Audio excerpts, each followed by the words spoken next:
If your Echo Dot Max is not turning on or showing no signs of power, even when you press the buttons or give Alexa voice commands, this video will show you the most common causes and how to fix it. Now first, we recommend you to make sure the power adapter and cable are securely connected. Now just in case, if you have replaced the original adapter, make sure you're using one with the correct power rating. If you have a compatible spare adapter, you can now just try using that as well. Also, inspect the power cable and adapter for any visible damage. If it's not damaged but it's not turning on, just plug the adapter into a different power outlet.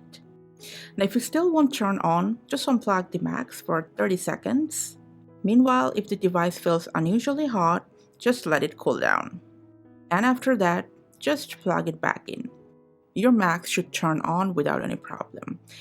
Now, if there are still no lights or response, the Max may have a hardware issue. In that case, just contact Amazon support or just request a replacement if the device is still under warranty. Let us know in the comments about your situation. In Sacramento, California, it's 59 degrees Fahrenheit with clear skies. Thanks for your time.